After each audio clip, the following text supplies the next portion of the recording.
Semuanya kembali lagi di Fisika Dasar 1A dan 1B. Nah, untuk topik kita kali ini adalah melanjutkan hukum 0 dan 1 termodinamika sebelumnya.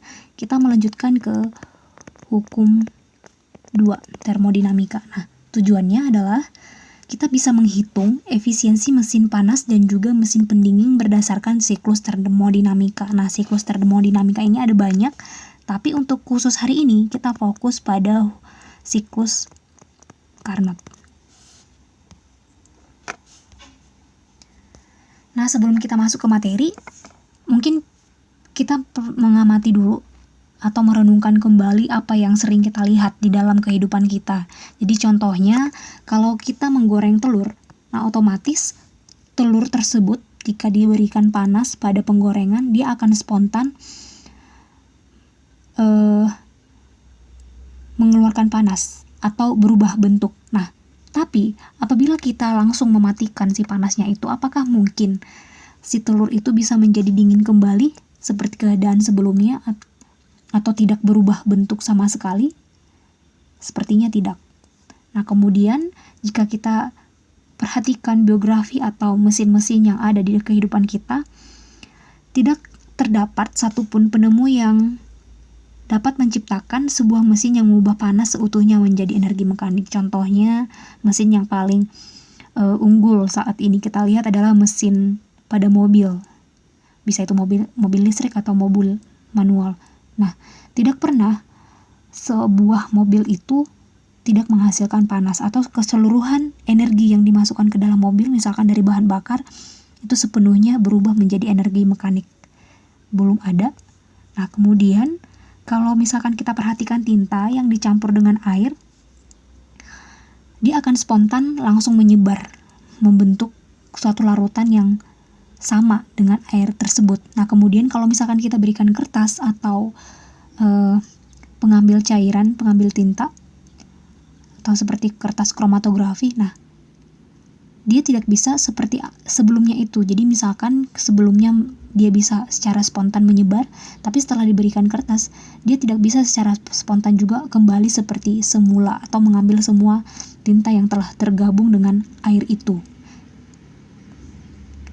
Nah, dari hal yang kita amati itu, diperolehlah kesimpulan bahwa ternyata tidak semua proses yang konsisten dengan prinsip kelestarian energi.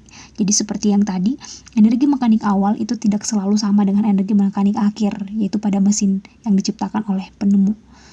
Tidak semua proses mengalami itu. Kemudian, kasus-kasus yang lebih kompleks seperti mesin-mesin yang kita kenal saat ini, itu butuh hukum 2 termodinamika di dalam menjelaskan kalor dan usaha yang mereka berikan ke dalam suatu sistemnya. Nah, namun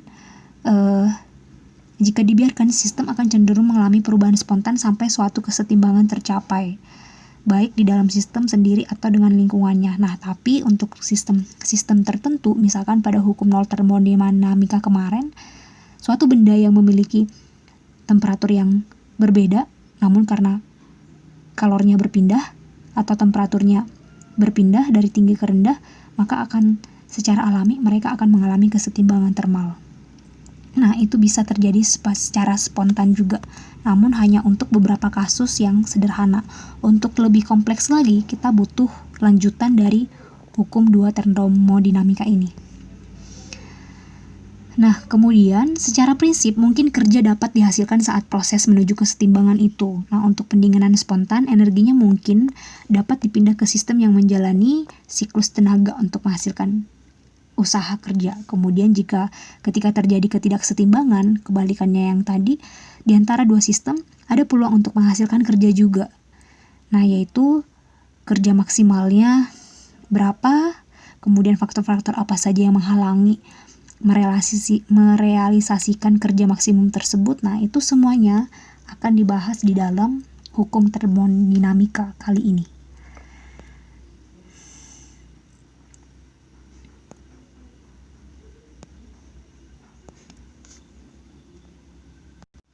Nah, sebagai pioner atau yang sebagai pencetus hukum 2 termodinamika itu adalah beliau, yaitu Rudolf Clausius. Beliau menyatakan bahwa kalor mengalir secara alami dari benda yang panas ke benda yang dingin kalor tidak akan mengalir secara spontan dari benda dingin ke benda panas tanpa dilakukan usaha. Jadi butuh usaha untuk mengubah alur dari dingin ke panas itu.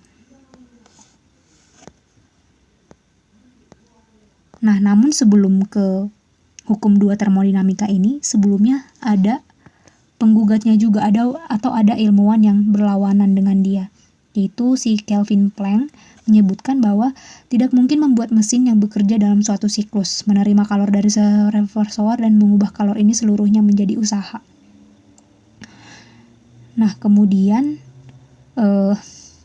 ditambahkan kembali, jadi maksud saya si Kelvin Planck ini menguatkan si Clausius. Jadi si Clausius itu menyebutkan kembali tidak mungkin membuat mesin yang bekerja dalam suatu siklus, mengambil kalor dari reservoir yang mempunyai suhu rendah dan memberikan pada reservoir udara tinggi. Nah, sependapat dengan yang tadi ya. Kemudian mesin yang bekerja antara reservoir suhu tinggi TH dan reservoir suhu rendah, efisiensi maksimumnya diketahui sebagai berikut.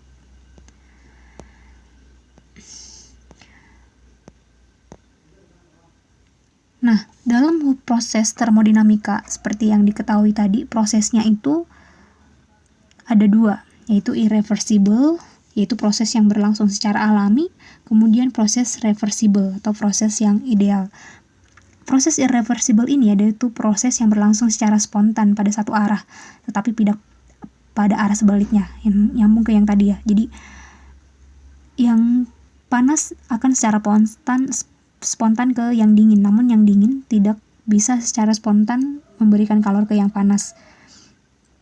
Kemudian reversible itu adalah proses yang dapat berlangsung secara bolak-balik. Nah, kemudian selalu mendekati keadaan kesetimbangan termodinamik.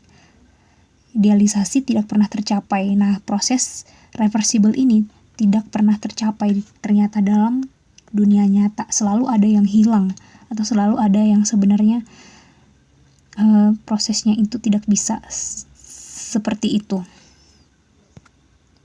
Contohnya proses yang reversible adalah jika kalau misalkan kita kaitkan ke materi-materi kita sebelumnya, pendulum yang berosilasi dalam ruang hampa dia itu akan selalu kembali, gerakannya itu akan seperti itu. Kemudian gas yang dikompresi dan diekspansi secara adiabatik dalam ruang silinder piston tanpa gesekan itu dianggap adalah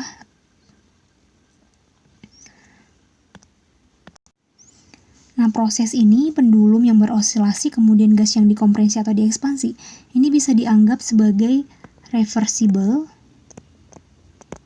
atau di hipotesisnya jika dengan asumsi ini tanpa gesekan. Nah, di sini juga gesekan udaranya diabaikan, namun sebenarnya secara aktual kondisi ini adalah bukan reversible. Nah, terkait irreversible itu sendiri, hukum sembarang proses yang melibatkan perpindahan panas secara spontan dari benda lebih panas ke benda lebih dingin adalah irreversible, yaitu nyambung ke yang tadi ya. Kemudian semua proses aktual yang kita kenal di lingkungan kita itu sebenarnya adalah irreversible. Nah, kita lanjut ke siklus, yaitu siklus adalah proses dalam termodinamika yang bisa kembali lagi ke keadaan awalnya. Nah, pertama kita membahas siklus Carnot. Kenapa siklus Carnot? Karena siklus inilah yang dianggap sebagai mencapai efisiensi yang paling tinggi di dalam suatu siklus termodinamika yang manapun gitu. Nah, di sini siklus Carnot terdiri dari 2 proses, yaitu 2 proses isotermal reversible dan 2 proses adiabatik reversible.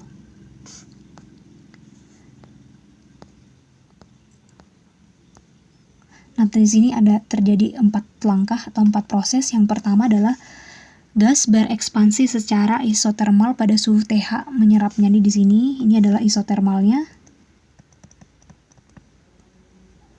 Kemudian menyerap panas berarti dari lingkungan, dia menyerap panas dari lingkungan ke sistem. Nah, kemudian pada proses 3 ke 4, ekspansi terjadi secara adiabatik pada suhu turun ke TC. Jadi ini adalah TC, ini adalah TH. Kemudian langkah yang selanjutnya dari 4 ke 1, kompresi terjadi secara isotermal pada TC. Nah, dia mengeluarkan panas ke lingkungan, yaitu kisi. Kompresi secara adiabatik kembali ke keadaan pada suhu TH. Nah, dia kembali lagi ke sini dan suhunya adalah TH. Nah, contohnya, misalkan siklus ini kita amati pada mesin ini. Jadi, kalau misalkan kita punya suatu piston, proses adiabatic compressionnya itu dari 3 ke 4. Jadi gasnya itu ditekan dengan memberikan gaya ya, ini adalah tekanan. Kemudian disinilah kalornya itu diberikan ke sistem. Kemudian pada isothermal expansion, di sinilah kalornya itu diberikan, kemudian lanjut ke adiabatic expansion.